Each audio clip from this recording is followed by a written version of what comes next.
Tuhan bersamamu.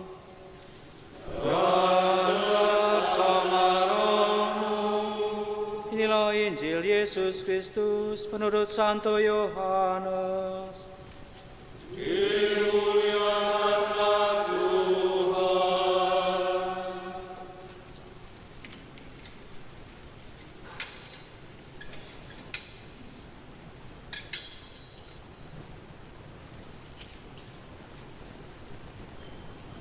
Inilah kesaksian Yohanes ketika orang Yahudi dari Yerusalem mengutus kepadanya beberapa imam dan orang-orang Lewi untuk menanyakan kepadanya, "Siapakah engkau?" Yohanes mengaku dan tidak berdusta, katanya, "Aku bukan Mesias." Lalu mereka bertanya kepadanya, "Kalau begitu, siapakah engkau? Elia?" Yohanes menjawab, "Bukan." "Engkaukah nabi yang akan datang?" Ia pun menjawab, "Bukan." Maka kata mereka kepadanya, "Siapakah engkau? Sebab kami harus memberi jawab kepada mereka yang mengutus kami. Apa katamu tentang dirimu sendiri?"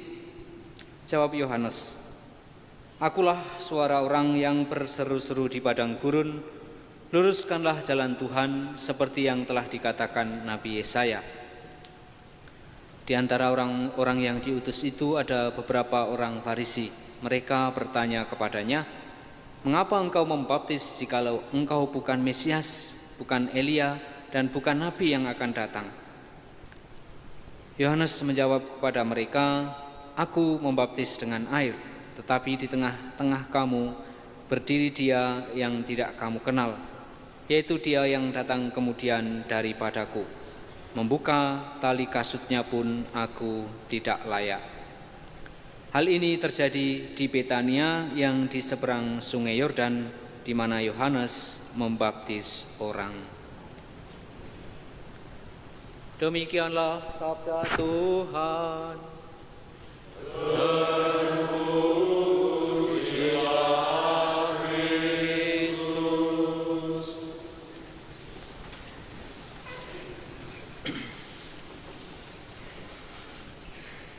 Saudara-saudari yang terkasih, dalam pesan Natal yang lalu, 2025 yang lalu, Paus Leo ke-14 menyampaikan kepada Kuria di Roma bahwa Natal mengajak kita salah satunya untuk merenungkan arti persekutuan atau paguyuban atau koinonia ya. Dan lalu tidak hanya cukup di situ, tetapi juga perutusan. Kita dipanggil bukan hanya untuk membangun paguyuban, tetapi juga untuk menjalani perutusan. Atau dengan kata lain, kita dipanggil untuk menguatkan identitas kita sebagai orang Katolik, dan lalu menjalani misi yang kita kenali sebagai diperuntukkan bagi kita. Maka saya ingin mengulas bacaan Injil sore hari ini dalam terang dua hal ini, identitas dan misi. Yang pertama mengenai identitas, kita mendengar tadi Yohanes Pembaptis berkali-kali ditanya, "Siapakah engkau? Apakah engkau Mesias? Apakah engkau Elia? Apakah engkau Nabi yang akan datang?" Dan dia menjawab, "Bukan. Akulah suara orang yang berseru-seru di padang gurun, luruskanlah jalan Tuhan."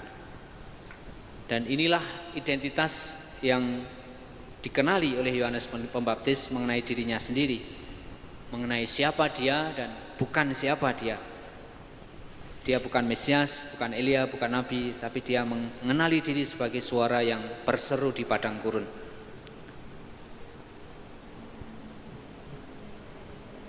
Maka pertama-tama saya juga ingin mengajak bagaimana Gereja Antonius Padua Kota Baru ini juga mengenali identitasnya yang tertuang dalam tema ya, teman seperjalanan umat dalam berpengharapan. Mungkin tahun jubileum 2025 akan segera berakhir, mungkin tinggal berapa? Kurang dari seminggu lagi akan segera berakhir ya, dengan tema pejarah-pejarah pengharapan. Namun agaknya gereja ini, Gereja Santo Antonius Padua Kota Baru, masih ingin meneruskan gagasan untuk menemani umat dalam peziarah mereka, sehingga mengangkat tema itu menjadi tema besar 100 tahun Gereja Santo Antonius Padua, yaitu menjadi teman seperjalanan dalam berpengharapan. Dan dalam menjadi teman itu, gereja lalu juga menggandeng teman-teman yang lain, teman-teman yang sudah di surga, yaitu para santo Yesuit yang dulu patung-patungnya diletakkan di pilar-pilar gereja ini. Untuk bulan Januari ini adalah Santo Yohanes de Brito dan Santo Franciscus Xaverius. Dua santo yang bagi saya juga pribadi yang mengenal identitas mereka masing-masing dan lalu menjalankan tugas perutusannya dengan totalitas. De Brito menyebut diri dengan nama dari bahasa Tamil Arul Anandar, dan dia juga memakai pakaian serta makan selayaknya seorang sannyasi.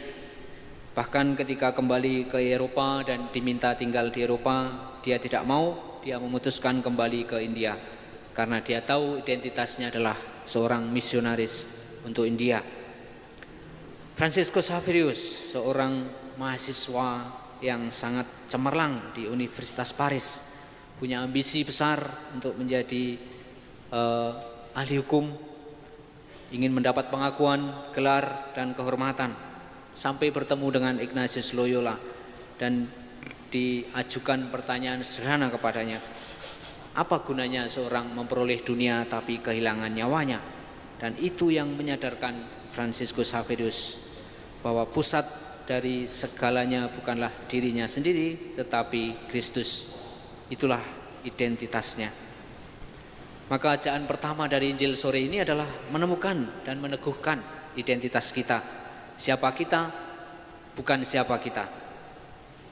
Dan ketika identitas kekatolikan itu sudah kita temukan, kita teguhkan dalam paguyuban tentu saja, lalu identitas itu mesti keluar, mesti merembes keluar dalam bentuk pelayanan, dalam bentuk perutusan atau misi. Identitas dan misi lalu menjadi dua hal yang tidak terpisahkan. Apa yang menjadi misi Yohanes Pembaptis? Kita bisa lihat dari bacaan Injil tadi. Dia mengatakan,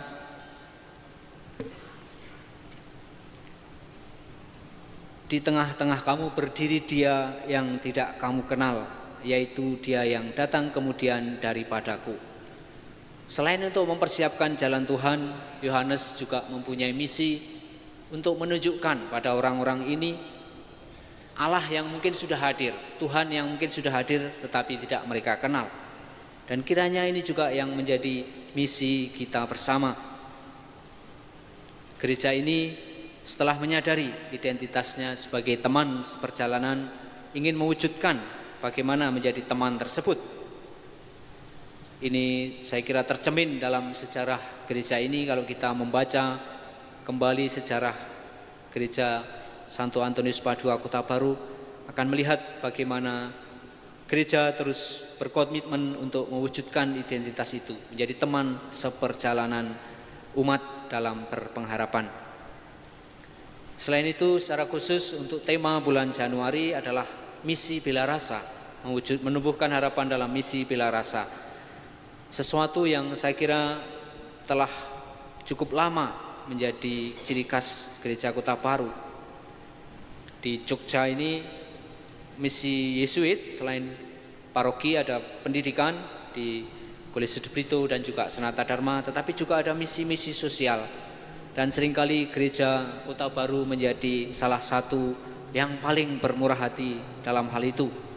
Kalau kami menggalang dana untuk kegiatan-kegiatan sosial, pasti larinya ke Kota Baru. Dan semoga itu menjadi semakin tumbuh dengan semangat 100 tahun gereja ini. Dari Santo Franciscus dan Santo Yohanes de Brito kita dapat meneladan juga bahwa mereka pribadi-pribadi yang tahu bagaimana menjalankan misi mereka secara total. De Brito meninggal sebagai martir di Madurai, sementara Franciscus Xaverius dalam kesendirian di menjelang daratan Tiongkok karena menunggu untuk bisa masuk ke Tiongkok tetapi tidak pernah dapat masuk ke Tiongkok. Kalau Yohanes Pembaptis adalah suara-suara yang berseru di padang gurun, maka dua santo ini adalah suara yang berseru melintasi benua-benua. Dan saya kira misi dua santo ini juga sama dengan Santo Yohanes Pembaptis. Mereka adalah menunjukkan bahwa Allah sudah hadir di antara orang-orang tempat mereka diutus tetapi belum dikenali. Maka mereka ingin mengenalkan Allah yang belum dikenali itu, yang ternyata sudah hadir dalam orang-orang yang tempat mereka diutus.